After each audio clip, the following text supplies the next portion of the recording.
Hi, this is Jen Rubin, editor-in-chief of the Contrarian. We're thrilled to have back with us Lynn Sweet from Chicago. Lynn, good to see you. Good to be back. Gregory Bovino, he is the leader of the Midway Blitz in Chicago. He is the person in charge of the Customs and Border Patrol. What's the latest with him? Well, the latest is he's been in federal court in Chicago, in and out, and he was seated for a deposition the other day where a lot of the time was spent with the lawyers for the government and where the plaintiffs arguing over what question could not be asked, and they ended up in front of the judge who kind of agreed that there's more time being spent lawyering than depositionizing. But this points to the role that Bovino has. And let me just toss out something as a thought bubble here, Jen, because I'm actually interested in your analysis. So right now we have a hold on deploying the National Guard in Illinois. Texas troops were brought up, Illinois National Guard are activated, but they can't go and do anything because of a court order. But here is a thought. With the National Guard, there are rules, regulations that Trump, he may choose to ignore, but is supposed to follow. That's why we're in federal court, because there are guidelines over when you can deploy National Guard domestically. But now let's look at the Border Patrol, led by someone like Bovino, who is a world of his own. Doesn't it seem like Trump is realizing that maybe he does not need a National Guard, that he may have to not have total control over, meaning go here, go there, I could send you helicopters or whatever. He is, Border Patrol seems to be supplanting ICE in the crackdown on immigration in Chicago, where, by the way, they are taking people into custody, whether or not they are citizens and sorting it out later. But just think, Jen, could this be that Trump, in a sense, has found in Border Patrol his own army that he could just use and get around whether or not a court allows a National Guard to deploy? And with all I the think recruiting he's going on for agents, maybe he could just enlarge it pretty swiftly, because the kind of rigorous training that military people go through when they sign up could or could not happen depending on what Kristi Noem wants to do. I think that is clearly the case that he is preferring the Border Patrol over ICE. He has figured out that Border Patrol are the swaggering, tough guys, and that ICE is not aggressive enough for him. And this comes as a surprise to a lot of people because we've seen ICE be so abusive. But traditionally, ICE has been the group that got warrants, that investigated, that went and plucked out specific people. Border Patrol are the guys who kind of round up whoever they see in sight. And that's what Bovino has been doing. And the testimony that we're hearing sounds like he is basically saying, arrest anybody who makes a lot of noise, arrest anybody who sounds provocative. So if he's going to get that much bang for his buck, Donald Trump, he's certainly going to approve those. Now, I don't know that he's entirely given up on the military, Lynn, because he loves seeing the military. He loves that intimidation factor, that kind of, sending the brass out, sending the tanks out. But you're right. He has the perfect out. He doesn't need to do that. He's got enough abusive people in the Border Patrol. And remember, he's got billions of dollars that Congress has allocated. So he can grow them enormously. He can make his own little army and not have all of those restrictions. Right. And this just in, we have a terrific federal court reporter at the Sun-Times, John Seidel. And let me just read you the lead of a story he just posted. I love giving you the Yes. real-time updates. U.S. Border Patrol Commander Gregory Bovino admitted tossing gas before being hit by a rock in Little Village. That's a heavily Mexican-American and Mexican neighborhood in Chicago, and separately instructed officers to arrest protesters, open quote, who make hyperbolic comments in the heat of political demonstrations, close quote, court records show. Another paragraph. Bovino also allegedly refused to admit that it had ever seen protesters who were not violent rioters giving his agents cause to, quote, go hard against them. Now, this is according to attorneys who have spent days deposing Bovino behind closed doors and under oath.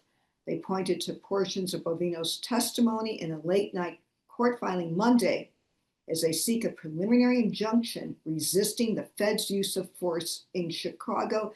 To see the rest of it and the rest of our terrific coverage, please go to suntimes.com. Absolutely. And John is fabulous. We're in John is a fabulous reporter. And there is no paywall. You might have to maybe sign up with your email, but please read our fantastic coverage and our very illuminating photography that is going on to tell this story. But especially now, since we're talking about Bovino, this popped up, and this is apt to show in that, in my analysis, Bovino's kind of, metaphorically tossing, he admitted, we saw it in video. So here's the metaphor. He is tossing the tear gas can now, sorting it out later. Exactly. That's exactly right. And by the way, that in and of itself is a violation of the existing court order. This was a hearing in part and the discovery because she was getting reports that the order was not being followed. So this sounds like it's going to be a problem for for them. And what she's going to do and what action she's going to take, we're going to have to see. And now, then, of course, it will go up to the Seventh Circuit Court of Appeals to see what they do. And some of these cases sooner or later are going to end up in front of the Supreme Court. I know we're watching as we speak the upcoming tariff case that might actually have a real ruling. So many of these Supreme Court cases have been intermittent, like we'll allow the hold until further proceedings or a stay for now. So the time is coming where we're going to get rulings from them, which I think will really also set the course and tone of the days ahead. Absolutely. And to that point, Lynn, they recently asked for additional briefing in the Seventh Circuit appeal, asking whether the statute that authorizes deployment of the National Guard, when it uses the phrase that federal forces cannot otherwise, handle, whether that means the military. And if that means the military, then all of this deployment of the National Guard stuff is illegitimate because, of course, he hasn't deployed the regular military. So that may be a way of the Supreme Court putting the kibosh on all of this military kind of stuff. To your point, he can then rely on the Customs and Border Control. Let me go back to this weekend, which we had Halloween.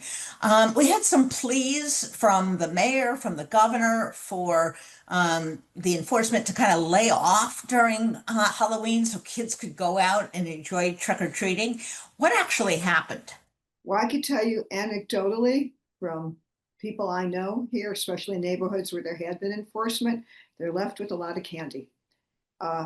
Kids in certain neighborhoods just didn't come out in the way they would.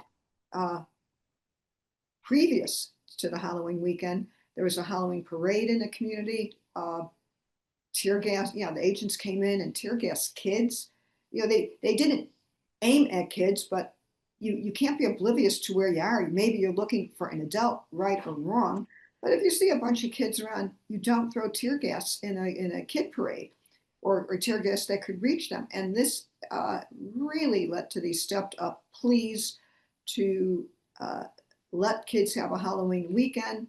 Senator Dick Durbin talked about that they didn't do that in a speech at the Senate floor where he denounced the federal agents for going after events where kids could be present. I'm kind of boiling it down to that. I don't want to make Halloween into, oh my God, this is like a major religious holiday or something. But it is a place where children are celebrating it. It's a child's holiday. And there might be ways in law enforcement to do your job and just make it possible for kids to trick or treat too. And I think that's the frustration here. And I say this every time I talk to you. No elected official is against the lawful execution of warrants and the lawful pursuit of somebody who is illegally in this country, who has a violent criminal background or is accused of a violent act. No one is against that in our sanctuary city and sanctuary state. Uh, so even with that being said, the idea of looking for people, warrants, trying to do it more retail than wholesale is just kind of lost right now when you see these wholesale efforts to scoop up people, see who you get in the wide net, and then again, my phrase, sort it out later. You know, I see there's all kinds of citizen activists who are recording this, Facebook, so many ways to do it. Last night, people were recording and reporting on, there's a lot of helicopters going above, above us, going here, going there. This is not the kind of operation that you do in stealth, Jen, because, they come, they ride heavy, and it's not always in a marked car.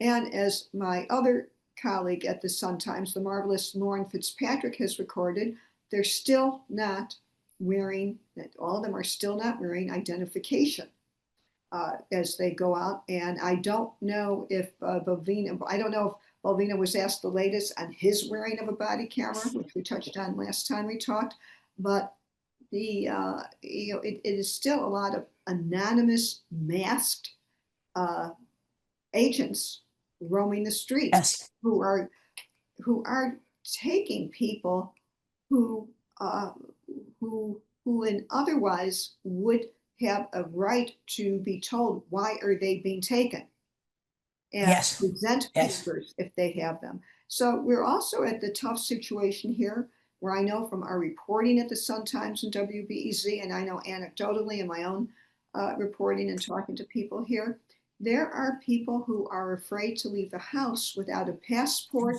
or some kind of identification with them in case they are caught up in some kind of a sweep or just approached because of how they look. And again, Jen, no one is going to take you and me off the street, two old ladies here, right? And I don't feel compelled to carry a passport, and I think neither do you. But this profiling is what's going on, and it is kind of naked, it's obvious, and it's happening in Chicago. Absolutely. And this is intentional. They want people to self-deport. They want to scare people. They want to intimidate people. In our remaining time, Lynn, I want to switch gears to some good old Chicago politics. Yeah. You have what is really unusual in Chicago, which is a really Democratic area where if people get elected, they stay in office until they carry out feet first. But you've got a bunch of open seats, and something kind of remarkable happened just recently. Tell us about that. Let me tell you about it. I've been covering in the delegation for decades until recently, and I don't remember in my, you know what? I didn't mean to call you an old lady. We're just ladies of a certain age, but I've been covering my delegation for about 100 years, and we have right now 5 open seats, and they're all around the city. They're all Democratic. So the latest is Congressman Jesus Chuy Garcia, who surprised everybody yesterday by saying he's not going to run. And he did what I call the Chicago style switcheroo. And that is he filed, the deadline was yesterday to file your nominating petitions. Now, he's District 4, and the other 4 districts open where there are open seats, 9, Jan Schakowsky, 2, who's retiring, District 2, Robin Kelly running for Senate. District 8, Raja Krishnamurti running for Senate. Danny Davis retiring. Okay, in those districts, they have at least a dozen people running. So if Chuy's departure was known, one could just look at the evidence and say there'd be a bunch of people who would want to run. And in the March primary, You need a plurality win to get the nomination. It's Democratic, ball game over. So Chewy switcheroo was his chief of staff late yesterday filed nominating petitions. So he will sooner in time pull his petitions. She'll be the only one on the ballot. And that is causing some outcry and consternation because, well, it's just not seen as the way becoming to Chewy Garcia, who has held himself out as one of the progressives, the anti-machine guy here. And look at what he did to anoint a successor. And, he didn't even do it for a family member. I just had an alderman retire and he put in the fix so his son got it. That's whatever. I think Luis Gutierrez, when he retired, did a version of a switcheroo for Chewy, but this and Bill Lipinski installed his son in in another version of a switcheroo, and so Chewy, his legacy, we have to hear from him here and explain. I'm not surprised that he decided not to run. He's had some heavy family issues go on in the past year, but this is so we have those 5 races that are big, and the ball will be in the primary court. And we also have the race to replace Dick Durbin, where you have 3 main candidates, as I said, Robin Kelly, Raja Krishnamurti, and Julia Stratton, who is J.B. Pritzker's lieutenant governor. Well, Lynn, you're going to have your hands full next year covering Chicago politics. In some ways, it's the kind of political festival that one dreams of, with so many races and so many characters. So as always, Lynn, thank you for bringing us the latest on Chicago. We'll continue to follow those races. And of course, the immigration story. We will look forward to having you back next week. Thank you, Jen.